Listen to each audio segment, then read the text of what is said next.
November 8, 1942. Richmond, California. Midnight. Clay Patrick Bedford stood at the edge of Shipyard No. 2, watching his assembly crews take their positions under the harsh glare of floodlights. Behind him, steel plates lay stacked in precisely ordered rows. Prefabricated sections waited on railroad flat cars. 4 massive gantry cranes loomed against the night sky, their operators testing controls, preparing for a construction sequence that would horrify every traditional shipbuilder in America. Bedford, Kaiser's 39-year-old chief engineer, had just received a telegram from Portland. His boss's son, Edgar Kaiser, had assembled a Liberty ship in 10 days. 10 days. The Richmond yards, Bedford's domain, had never been beaten before. Now the gauntlet lay thrown. What Bedford planned for the next 4.5 days would prove something far more important than setting a speed record. He was about to demonstrate that an entire industry had been building ships wrong for centuries. That the fundamental method maritime craftsmen had perfected since wooden sailing vessels first crossed oceans was obsolete. That welding steel plates together instead of riveting them, assembling ships from massive prefabricated blocks instead of piece by piece, represented not just an improvement, but a complete revolution in how humans could construct seagoing vessels. Traditional shipbuilders called Kaiser's methods dangerous, reckless, impossible. The term some used privately was stronger, forbidden, because what Kaiser and Bedford were doing violated every principle the maritime establishment held sacred. They were taking an industry that had operated essentially unchanged for 100 years and transforming it in months. If you're enjoying this deep dive into the story, hit the subscribe button and let us know in the comments from where in the world you are watching from today. The story of how Liberty ships went from 6-month construction projects to 4-day assembly marvels doesn't begin with Clay Bedford standing in a California shipyard at midnight. It begins 2 years earlier, in December 1940, when Henry J. Kaiser signed his first shipbuilding contract, a contract that would have seemed laughable if the world wasn't burning. Kaiser had never built a ship, never managed a shipyard, never studied naval architecture or maritime engineering. He was a dam builder, a construction magnate who had moved earth and poured concrete across the American West. The Grand Coulee Dam, the Bonneville Dam, the Hoover Dam. Projects measured in millions of cubic yards of concrete and tens of thousands of workers. But ships? Ships were different. Ships required maritime expertise, generations of accumulated knowledge, craftsmen trained through years of apprenticeship. The established shipbuilders knew this. John Riley, chief naval architect for Bethlehem Steel Corporation, had spent 30 years building vessels.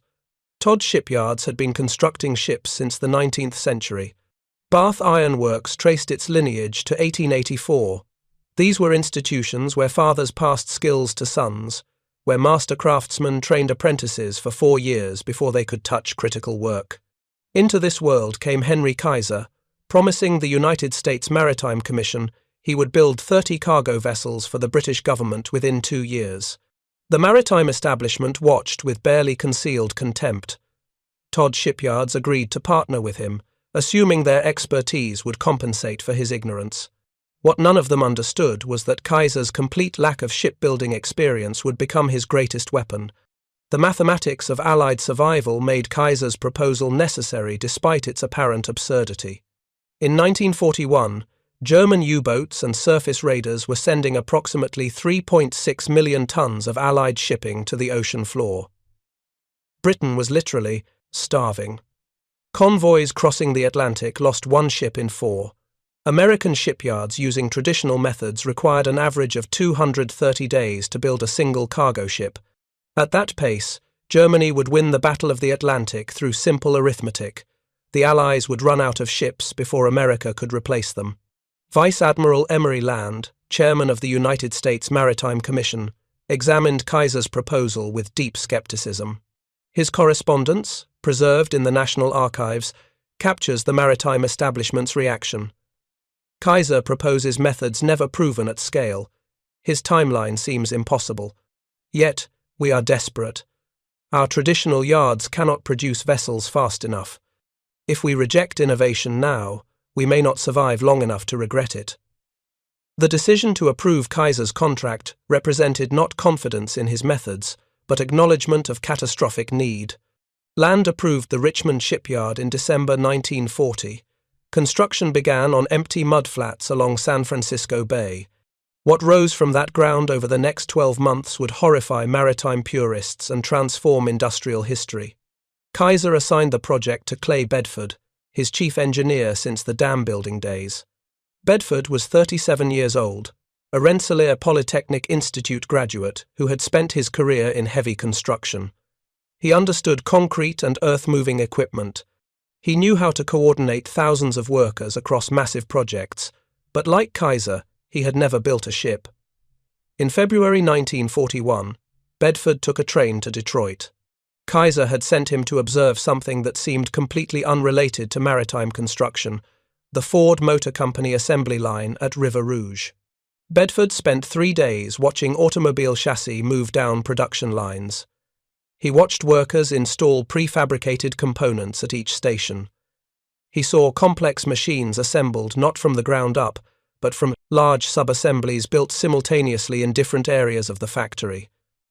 What Bedford saw at Ford contradicted everything traditional shipbuilding represented. Ships had always been built sequentially, from keel to deck, with one crew working their way up the vessel over months. Each component was crafted and installed as the ship grew. Riveters joined steel plates, one rivet at a time, hammering heated metal pins through overlapping steel. A skilled 4-man riveting crew working with perfect coordination could install perhaps 100 rivets per day.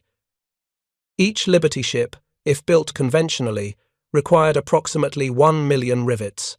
Bedford returned to California convinced that ships could be built like automobiles. The shipbuilding establishment considered this comparison absurd. Joseph K. Taussig, a retired rear admiral and respected naval commentator, published his assessment in the Naval Institute proceedings in May 1941. Ships are not automobiles. The complexity of a seagoing vessel, the requirements for watertight integrity, the stresses imposed by ocean conditions, these demand traditional craftsmanship. Mass production techniques applicable to simple machines cannot transfer to sophisticated maritime engineering. Kaiser's proposal represents dangerous naivete. Bedford ignored the criticism and began designing the Richmond yard using automobile assembly principles. Instead of the massive gantry cranes and longitudinal building ways that characterized established shipyards, Richmond featured something entirely different. Open areas for prefabrication surrounded 7 parallel building ways. Railroad tracks crisscrossed the facility, designed to move massive steel sections weighing up to 150 tons. Overhead cranes capable of lifting entire ship sections stood every 100 feet. When John Riley of Bethlehem Steel toured the facility in May 1941, his inspection report, marked confidential, contained both technical criticism and grudging admiration. Kaiser has violated every principle of efficient shipyard layout I learned in 3 decades of experience. His prefabrication areas are too large, taking up space that should be dedicated to building ways. His crane capacity is absurdly excessive, representing wasteful capital investment. His building ways are too short for proper sequential construction. Yet I must admit, if his stated goals are accurate, the facility is designed exactly for what he claims: rapid assembly of prefabricated sections rather than traditional piece-by-piece construction. The first revolution came with Kaiser's decision to eliminate riveting entirely. Traditional ship construction relied on rivets, heated metal pins hammered through overlapping steel plates to join them together. Riveting had built every significant ship since iron-hulled vessels replaced wooden sailing ships in the mid-1800s. The method was proven, understood, reliable. Ship hulls built with rivets could flex slightly as ocean swells moved beneath them, the mechanical fasteners allowing microscopic movement that prevented stress cracking. Kaiser proposed using electric arc welding instead. Welding fused steel plates together at their edges, creating a continuous joint without overlapping metal. The technique was faster than riveting, could be taught more quickly to inexperienced workers, and created smoother hulls with less water resistance. Kaiser had used welding extensively in building pipelines across the American West, but welding had never been proven reliable for hull construction at the scale required for ocean-going cargo vessels. The British Navy forbade welding on warship hulls, considering it insufficiently tested. The United States Navy restricted welding to non-critical applications. Maritime insurance companies viewed welded hulls with suspicion, sometimes refusing coverage or demanding higher premiums. The resistance wasn't purely conservative, tradition. Legitimate technical concerns existed about welding's reliability under the extreme stresses and temperature variations ships experienced at sea. Admiral Land's private correspondence revealed his doubts. Welding has never been proven reliable for hull construction at this scale. The British Navy forbids welding on warship hulls for good reason. Kaiser is proposing we bet America's supply lines and potentially Allied victory on an unproven technology, yet traditional methods cannot possibly meet our production needs. We must gamble on innovation or accept certain defeat through inadequate supply. The gamble started at Richmond in August 1941, when the first workers arrived. Kaiser's recruiting campaign had advertised in newspapers across America, offering wages 20% above standard industrial rates and promising to train anyone willing to work. The response was overwhelming, but it created another problem that violated every principle of traditional maritime construction. Traditional shipyards recruited from established maritime communities where skills passed from father to son across generations. A shipwright learned his trade through 4-year apprenticeships, studying under master craftsmen. A skilled riveter trained for years before being trusted with critical hull work. Maritime welders, in the few yards that used welding at all, underwent extensive training in metallurgy and technique. Kaiser hired secretaries, farmers, housewives, musicians, anyone who showed up willing to learn. By October 1941, Kaiser employed over 10,000 workers in Richmond. Fewer than 200 had any previous maritime experience. The vast majority had never seen a ship before, had never touched welding equipment, had no idea what a bulkhead or a stanchion or a cofferdam was. The training program Bedford devised represented another heresy against traditional practice. Instead of teaching comprehensive shipbuilding skills, Richmond broke complex tasks into simple, repeated operations. Workers didn't learn how to weld everything. They learned how to weld vertical seams on bulkheads, or horizontal deck plates, or curved hull sections, specific tasks they would perform repeatedly. A complete novice could be trained to be a productive welder, doing simple tasks in little more than a week. Traditional maritime welders spent months in training. But Richmond wasn't producing maritime welders in the traditional sense.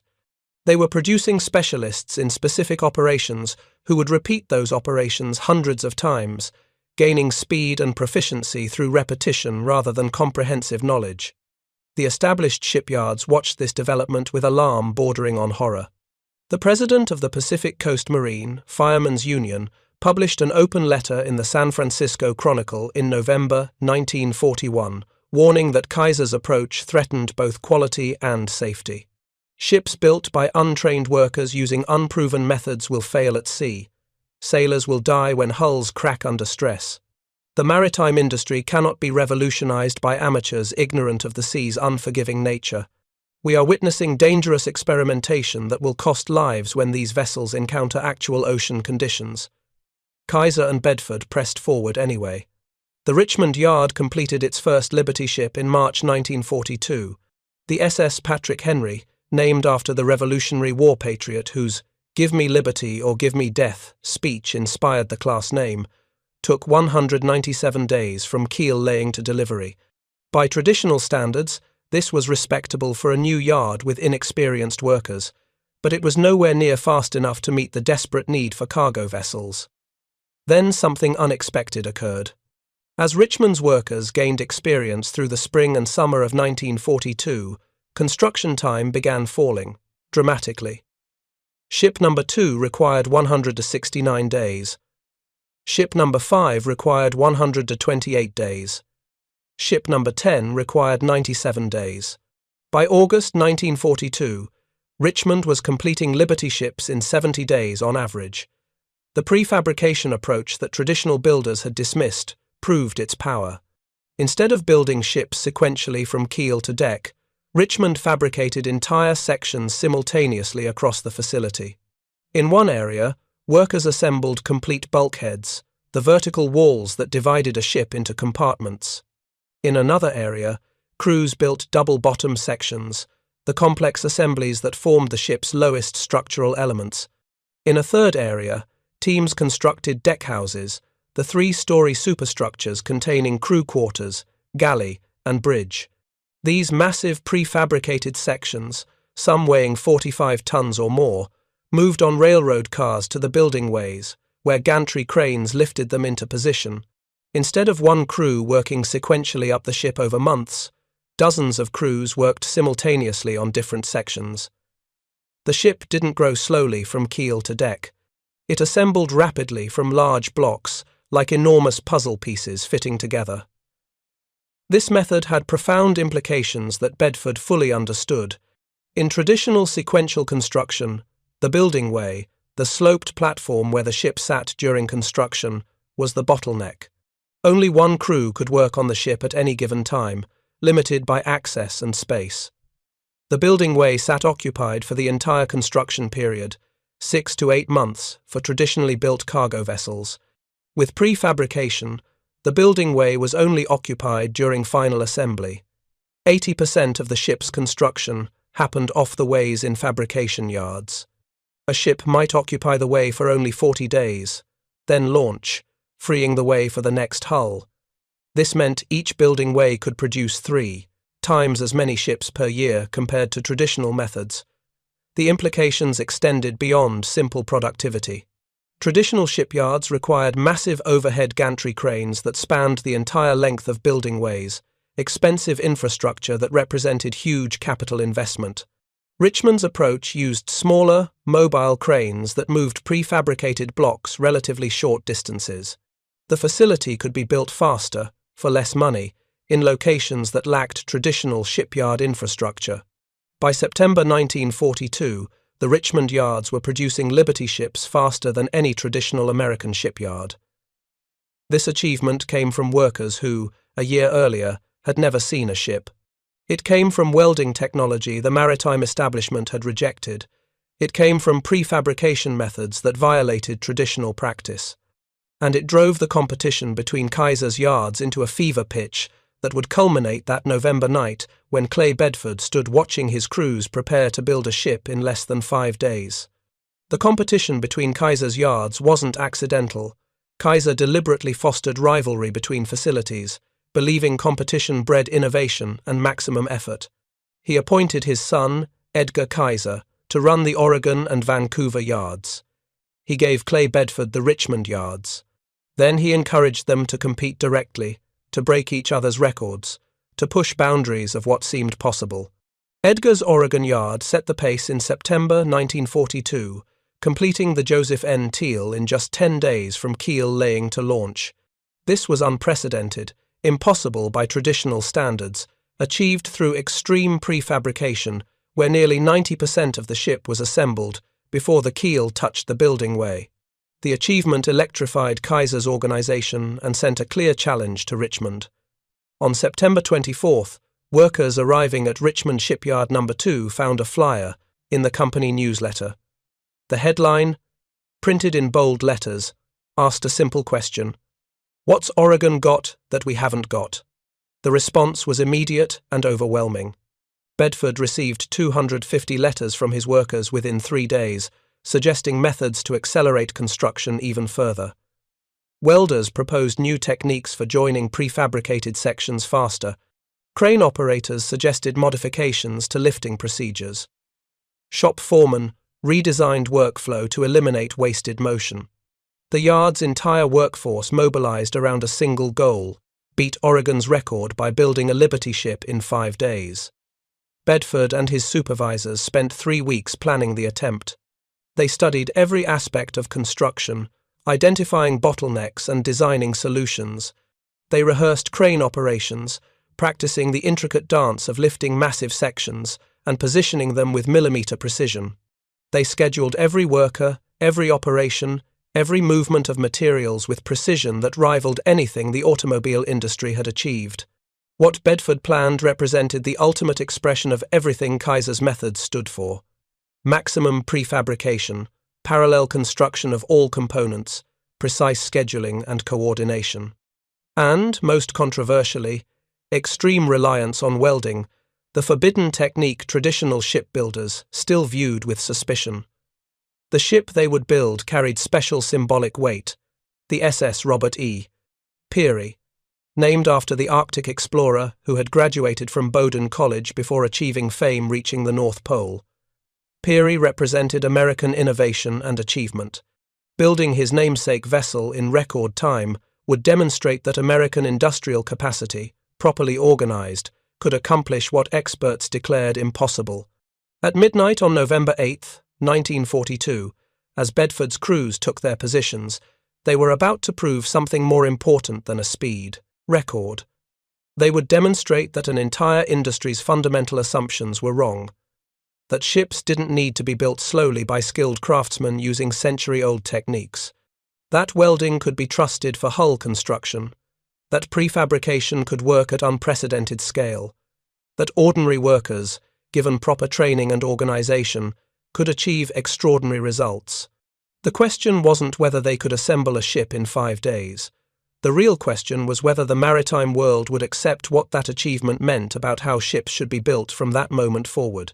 Whether tradition would finally yield to innovation driven by desperate necessity. Whether the forbidden methods would become standard practice that would define shipbuilding for generations to come. As the first steel plates moved into position under the floodlights, that question was about to be answered. The construction of the SS Robert E. Peary began with a choreography that would have seemed like chaos to traditional shipbuilders.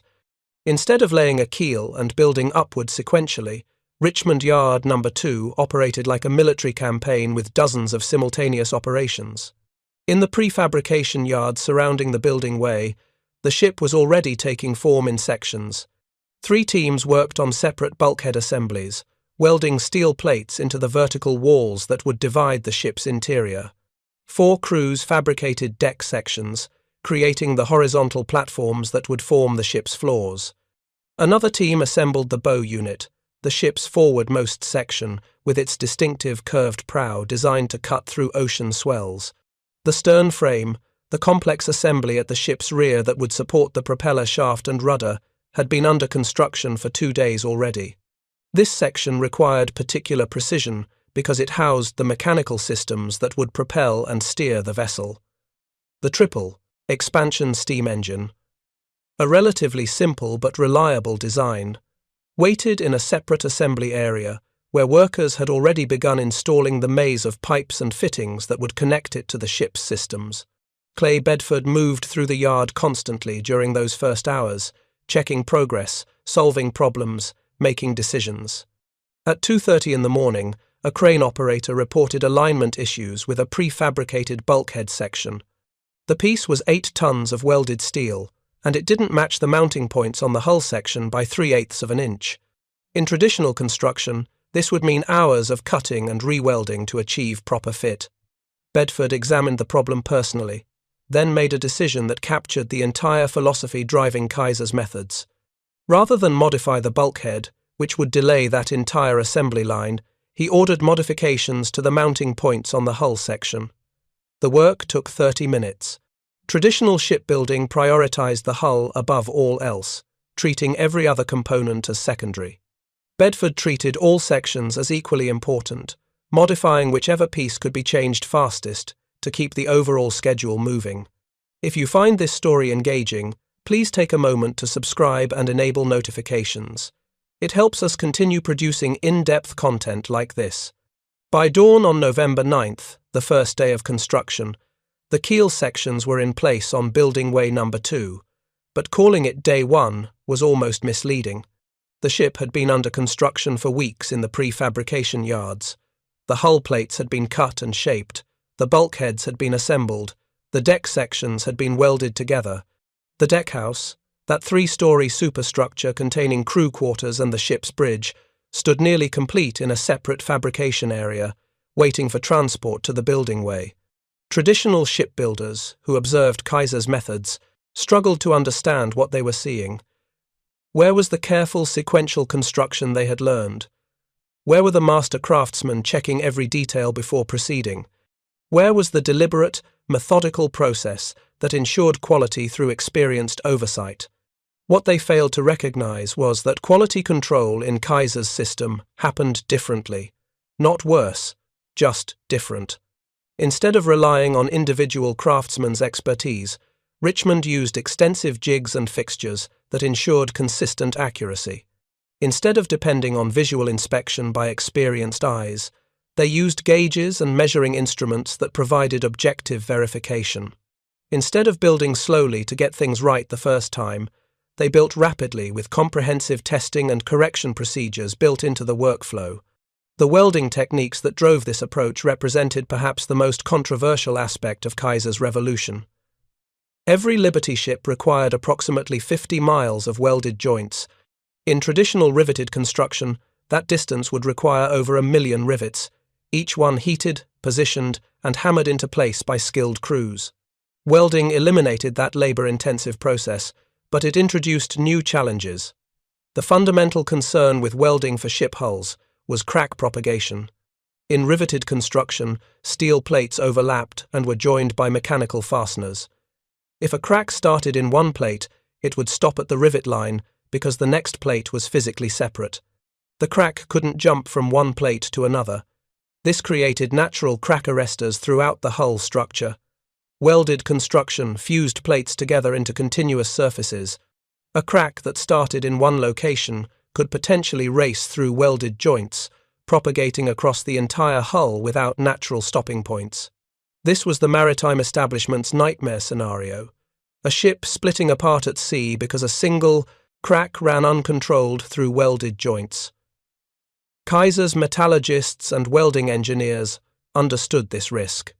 They developed specific procedures to address it, though the full understanding of brittle fracture mechanics wouldn't emerge until later in the war. They specified welding sequences designed to minimize residual stress in the steel. They used heat treatment procedures when possible to relieve internal stresses created by welding. They incorporated design features, like crack arresters, structural elements designed to stop crack propagation. But in November 1942, as the Peary took shape, these were still developing practices. The welders working on her hull sections had been trained in Kaiser's accelerated programs, most for less than 6 months. They worked from detailed specifications and under constant supervision, but they were not the multi-year apprenticed craftsmen traditional shipbuilding demanded. The speed of assembly revealed the power of prefabrication in ways that still seem remarkable decades later.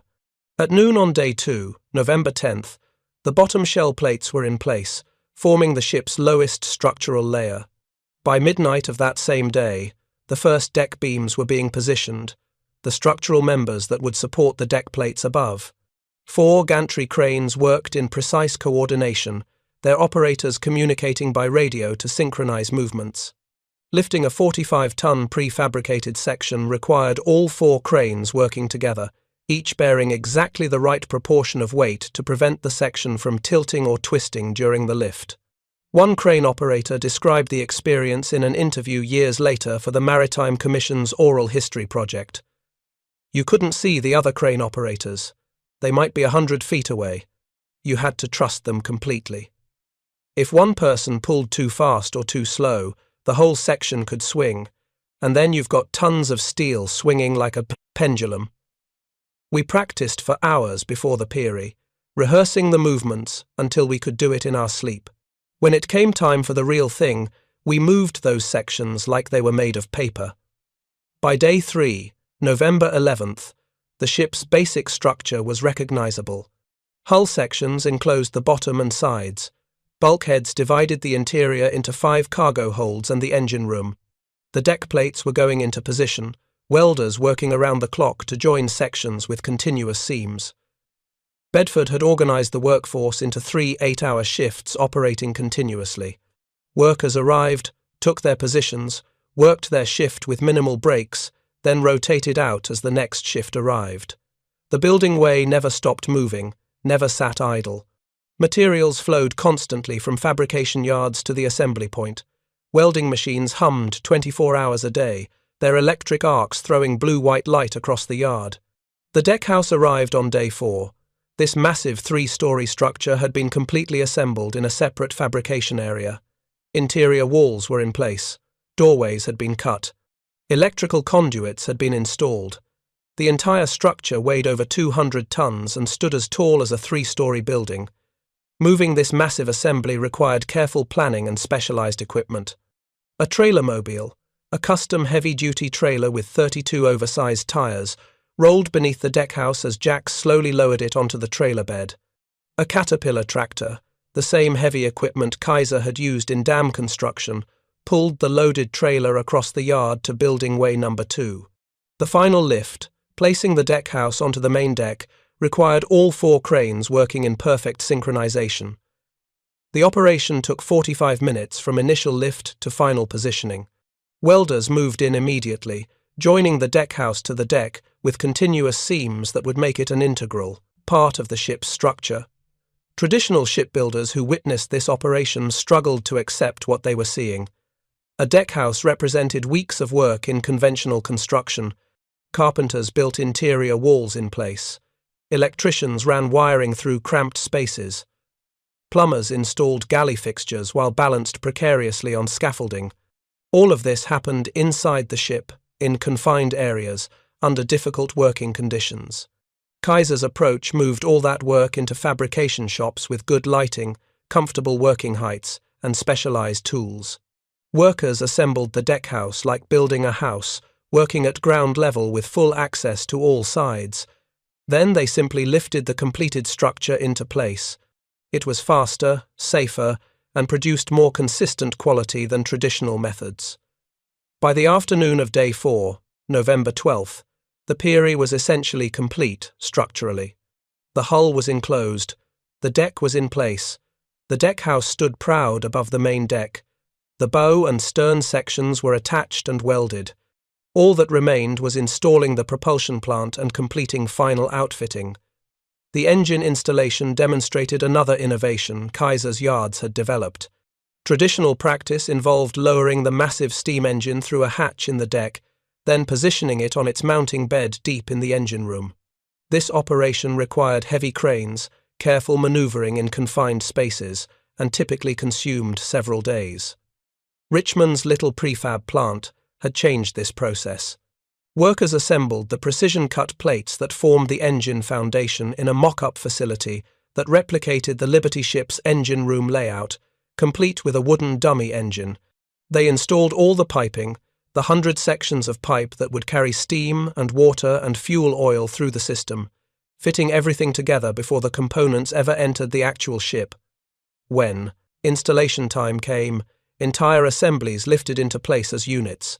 The engine foundation went in as a completed unit, with all mounting hardware already attached. The pipe sections fitted together with flanges that had been pre-welded in the mock-up facility. What traditionally took days was accomplished in hours. At 3:27 in the afternoon on November 12, 1942, Clay Bedford gave the signal. The SS Robert E. Peary was ready for launch. 4 days, 15 hours, and 29 minutes after construction began, the ship slid down the building way into San Francisco Bay. The crowd that had gathered to witness the event numbered in the thousands. Newspaper reporters from across the country stood ready with cameras and notepads. Newsreel cameras captured the moment for theatrical presentation. Maritime Commission officials watched with expressions mixing disbelief and satisfaction. Traditional shipbuilders observed with faces showing everything from grudging respect to open hostility. As the Peary hit the water and tugs moved in to guide her to the outfitting dock, she represented something more significant than a speed record. She was tangible proof that every assumption about ship construction time was wrong, that the methods traditional yards had used for decades were obsolete, that welding could be trusted, that prefabrication worked, that ordinary workers could achieve extraordinary results. The immediate response from the maritime establishment split sharply. Progressive voices recognized the achievement's significance. Rear Admiral Howard Vickery, Vice Chairman of the Maritime Commission, sent a telegram to Bedford within hours. Congratulations on remarkable achievement. Your methods prove American industrial capacity can meet any production challenge. Continue pushing boundaries. Conservative voices reacted with skepticism, bordering on hostility.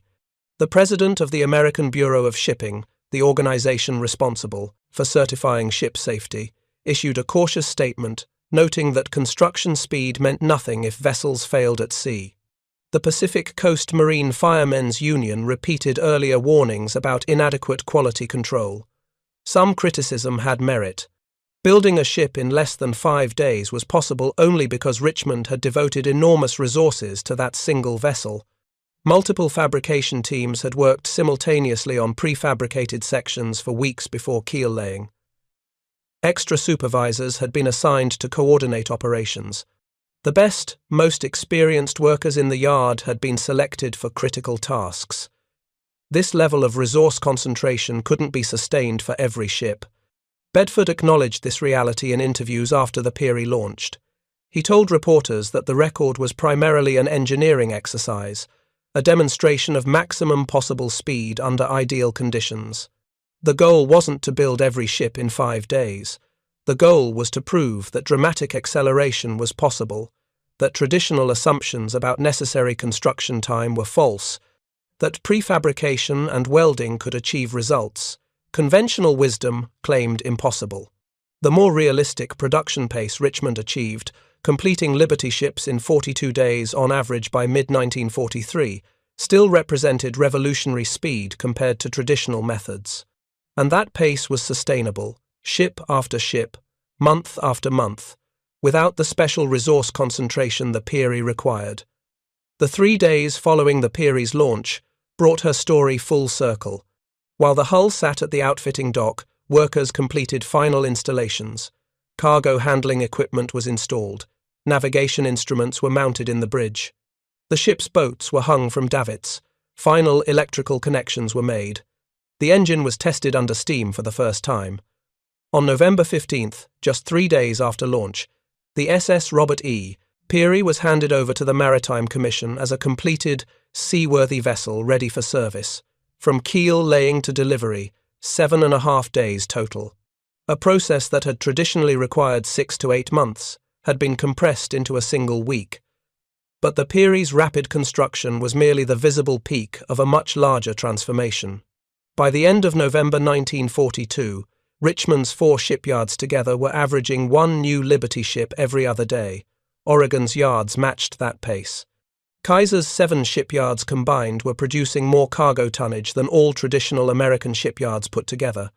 The production statistics told the story with brutal clarity. In 1941, before Kaiser's yards reached full operation, American shipyards delivered approximately 1.1 million tons of cargo shipping. In 1942, with Kaiser's yards ramping up, total American production reached 8 million tons. In 1943, with Kaiser's methods fully implemented and copied by other yards, American production exceeded 19 million tons, more cargo shipping than the rest of the world combined. These numbers had profound strategic implications. German U-boats were still sinking Allied ships at alarming rates through 1942 and into early 1943. But American production was overwhelming the losses. For every ship sunk, 2 more slid down American building ways. The mathematics of attrition, which Germany had counted on to win the Battle of the Atlantic, reversed decisively in favor of the Allies. Admiral Karl Dönitz, commander of Germany's U-boat fleet, recognized the strategic disaster by mid-1943. His war diary, recovered after the German surrender, contained bitter assessments of American shipbuilding capacity. The Americans are building ships faster than we can sink them.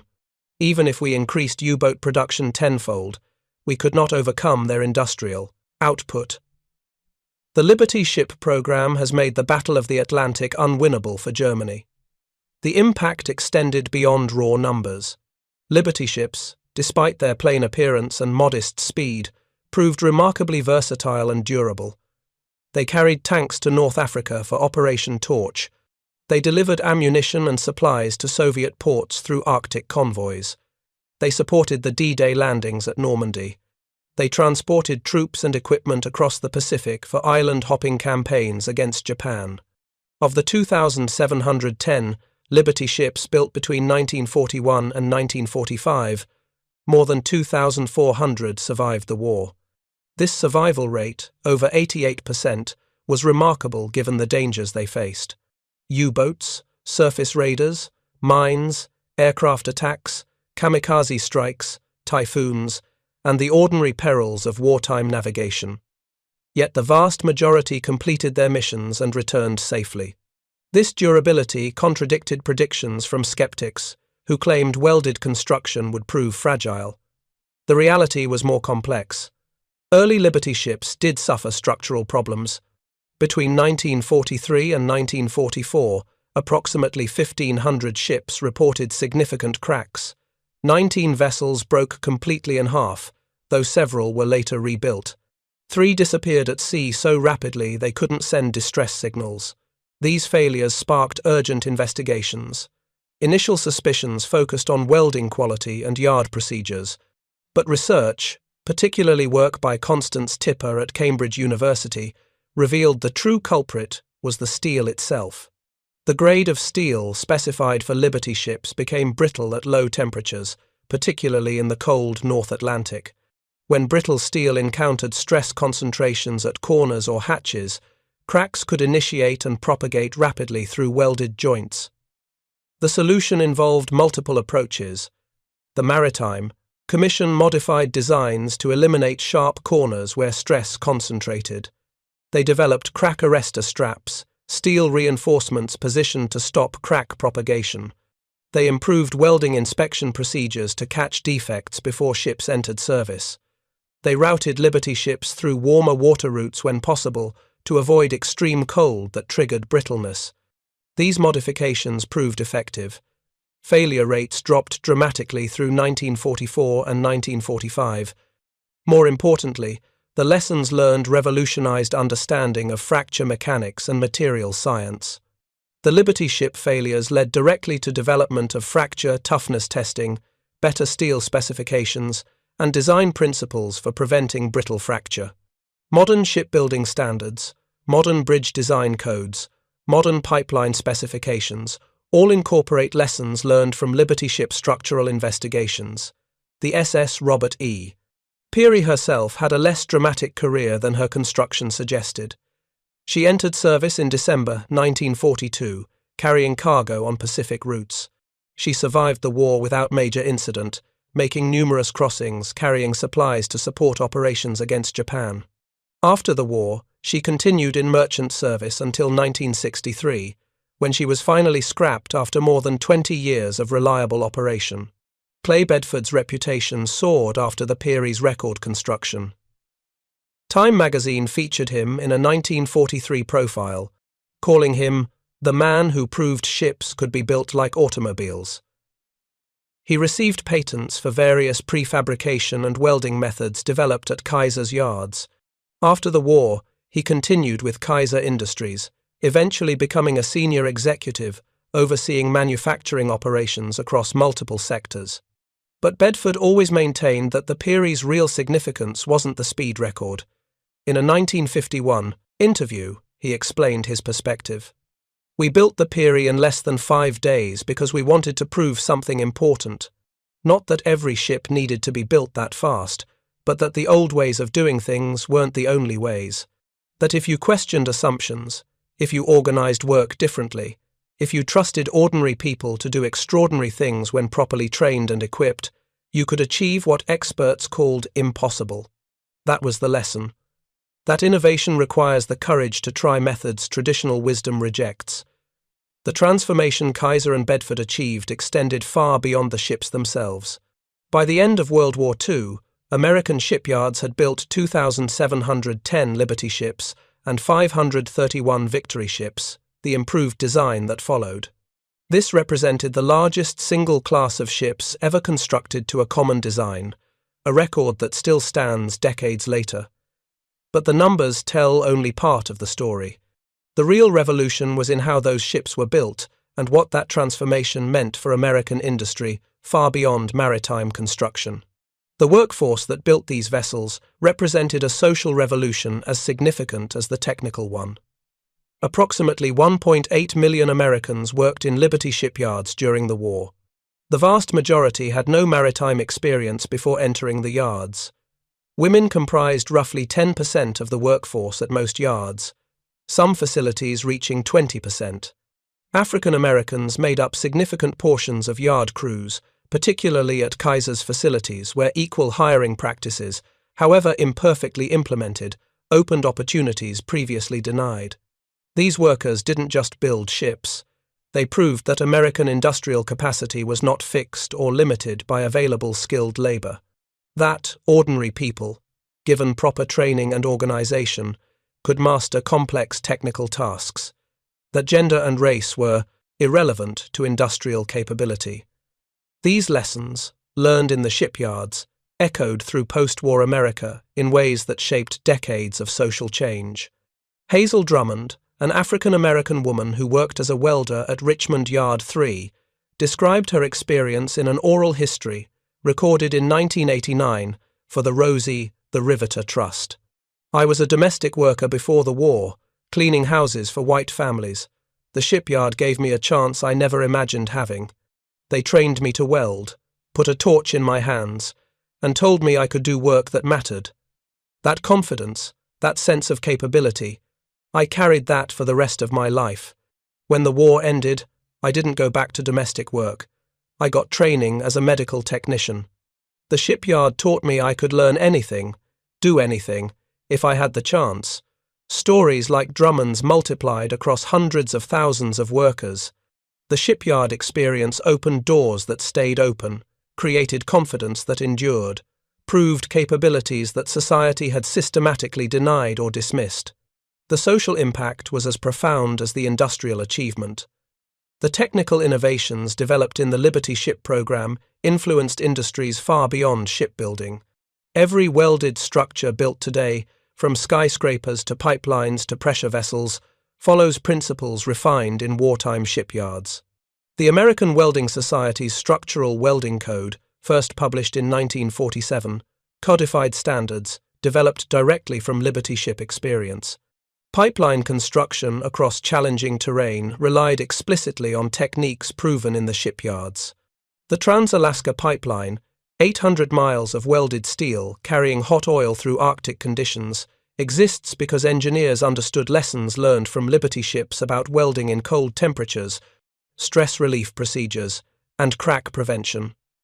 The pipeline's construction in the 1970s used welding specifications that directly referenced wartime maritime methods. Modern bridge construction inherited the same principles. The catastrophic failure of the Silver Bridge at Point Pleasant, West Virginia, in December 1967, which killed 46 people, included welding stress as a contributing factor. Investigation revealed that welds executed without proper sequencing had locked stress concentrations into structural members. Post-disaster code revisions mandated inspection and sequencing protocols that Liberty and Victory ships had pioneered. The Golden Gate Bridge seismic retrofit in the 1990s added thousands of tons of welded steel reinforcement using computer-modeled welding sequences optimized to minimize residual stress.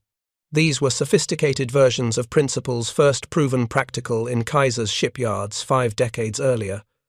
Offshore oil platforms learned painful lessons that echoed Liberty ship failures.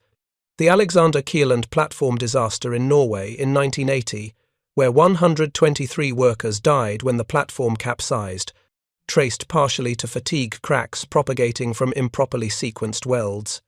The Piper Alpha platform explosion in 1988, killing 167 men, began with a crack in a welded pipe connection that had accumulated residual stress.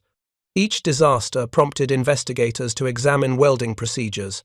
Each investigation rediscovered principles that Victory ship construction had proven 40 years earlier. Modern offshore standards now require stress relief, heat treatment for all critical welds, a direct echo of procedures Kaiser's yards had developed. Nuclear pressure vessels, containing reactor cores under extreme temperatures and pressures, represent the ultimate application of welding technology perfected in wartime shipyards. The massive steel shells enclosing nuclear reactions cannot tolerate any crack initiation points.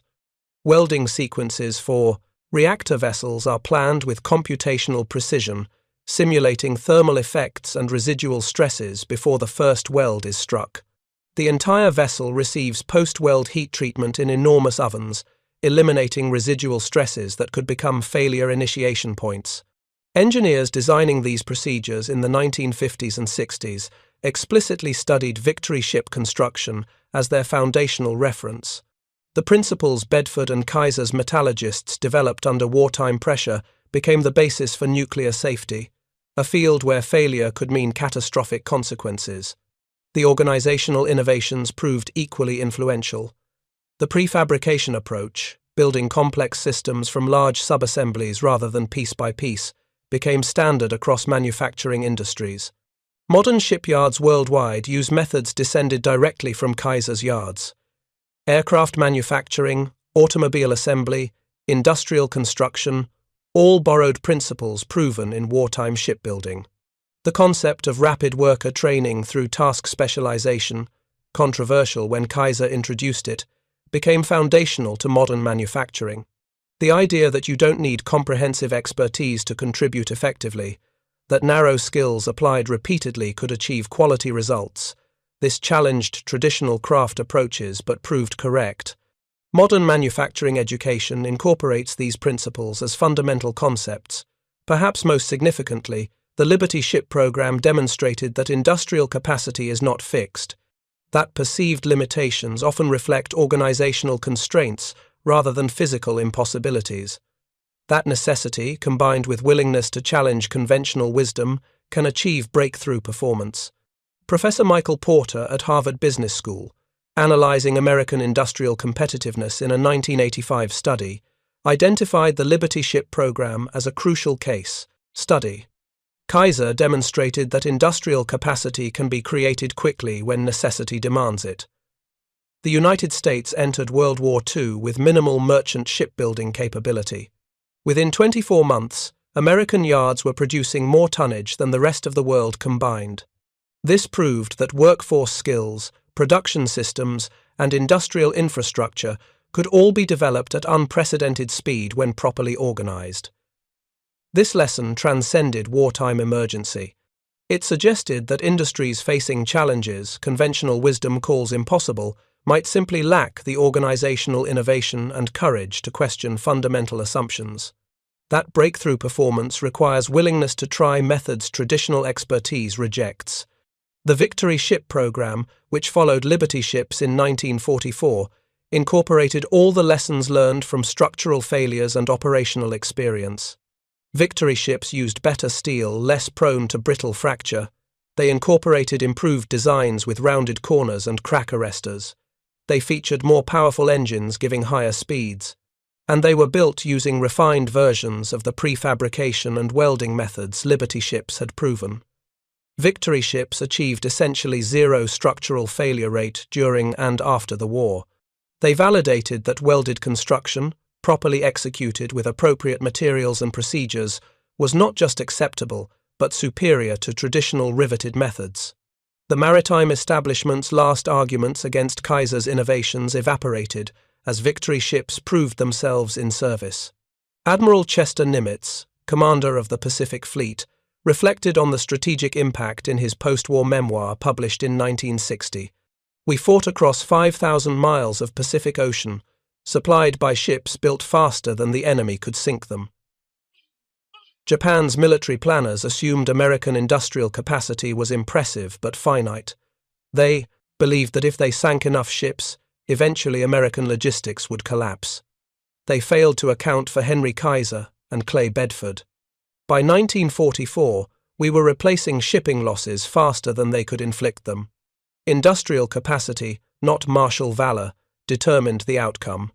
The city of Richmond, California, which grew from 23,000 residents in 1940 to over 100,000 by 1943, driven entirely by shipyard employment, eventually returned to more modest size after the yards closed. but the transformation it experienced during the war years left permanent marks. The Rosie the Riveter World War II Homefront National Historical Park, established in 2000, preserves portions of the original shipyard facilities as monuments to that era's achievements. Visitors to the park can walk through fabrication shops where prefabricated sections were assembled. They can stand on remnants of building ways where ships slid into San Francisco Bay. They can see the scale of the operation, the massive cranes, the railroad tracks, the physical infrastructure that enabled the revolution Kaiser and Bedford created. But the most significant legacy exists not in preserved buildings but in transformed understanding. The Liberty Ship program fundamentally changed how industries think about production, capability, and innovation. It proved that traditional methods are not inevitable, that conventional wisdom can be wrong, that revolutionary improvement requires revolutionary approaches. Clay Bedford died in 2003 in California, having lived to see the complete vindication of methods skeptics once called impossible. In a final interview conducted in 2001 for the National Park Service Oral History Project, he was asked what he considered his greatest achievement. His answer revealed the deeper significance he saw in the Liberty Ship program. "We built a lot of ships very fast. That's what people remember. But what mattered more was proving that ordinary people could do extraordinary work, that you don't need generations of tradition and years of apprenticeship to achieve quality, that proper organization, good training, and trust in workers' capabilities can accomplish what experts claim requires elite skills. Every woman who learned to weld in our yards, every farmer who became a ship fitter, every person who discovered capabilities they didn't know they had, that was the real achievement. The ships were just proof." The SS Robert E. Peary, the ship built in less than 5 days that captured headlines and proved what was possible, served reliably for over 20 years before being scrapped. No memorial marks her passing. No preserved hull sits in a museum. The physical vessel is gone, recycled into other steel products decades ago. But what her construction represented endures. Every modern shipyard uses prefabrication methods descended from Kaiser's yards. Every welded structure incorporates standards refined through wartime experience. Every manufacturing facility that trains workers quickly for specialized tasks follows principles the Liberty program validated. Every industry facing seemingly impossible challenges can look to the Liberty ships as proof that impossible often means simply that nobody has figured out how yet. The forbidden weld pattern that traditional shipbuilders rejected, the idea that you could weld hull plates instead of riveting them, that you could assemble ships from prefabricated blocks instead of building them piece by piece, that you could train workers in weeks instead of years, these forbidden methods became standard practice that revolutionized not just shipbuilding, but manufacturing across industries. The ultimate irony is that the maritime establishment that dismissed Kaiser as an ignorant outsider in 1940 spent decades after 1945 studying and implementing his techniques. The young workers, who learned revolutionary methods in wartime yards, carried those approaches into peacetime careers that rebuilt America's post-war economy. The innovations developed under emergency pressure became peacetime standards that influenced manufacturing worldwide. Henry Kaiser's yards produced 1,490 vessels during the war, 27% of all ships ordered by the Maritime Commission. But Kaiser's greater achievement was demonstrating that human potential exceeds conventional expectations when properly organized and challenged. That dedicated people can accomplish the seemingly impossible when freed from constraints of tradition and empowered by necessity. The Liberty ships are mostly gone now, scrapped decades ago, or resting on ocean floors. Only 3 survive as museum ships, preserved reminders of an extraordinary industrial achievement.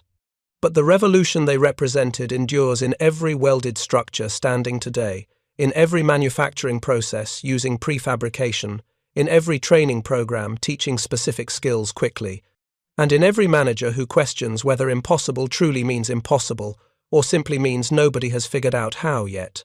From December 1940, when Kaiser signed his first shipbuilding contract, knowing nothing about maritime construction, to November 1942, when Clay Bedford launched the Robert E. Peary, after less than 5 days of assembly, to September 1945, when the last Liberty ship was delivered, Kaiser and his team proved that industrial revolutions happen not through incremental improvements but through fundamental reimagining of what is possible. The 2,710 Liberty ships built between 1941 and 1945 carried more than cargo across oceans. They carried proof that human ingenuity, when unshackled from tradition and empowered by necessity, can accomplish what conventional wisdom declares impossible. They carried evidence that the forbidden methods, the approaches traditional expertise rejects, sometimes represent the future waiting to be discovered. Clay Bedford, standing at midnight on November 8, 1942, watching his crews prepare to build a ship in ways traditional shipbuilders called impossible, represented a moment when innovation collided with necessity and transformed an industry. The ship they built in the following days was just steel and welding, but what its construction proved about capability, organization, and the power of questioning assumptions, that lesson echoes through every industry that faces challenges. Conventional wisdom claims cannot be overcome. The forbidden weld pattern that made Liberty ships assemble in days instead of months was never really about welding technique. It was about willingness to challenge centuries of tradition, courage to try methods experts rejected, and faith that ordinary people given proper tools and training could achieve extraordinary results. That lesson, proven in the shipyards of Richmond and validated by 2,710 completed vessels, remains relevant wherever human capability confronts supposedly insurmountable challenges. Thank you for watching. For more detailed historical breakdowns, check out the other videos on your screen now, and don't forget to subscribe.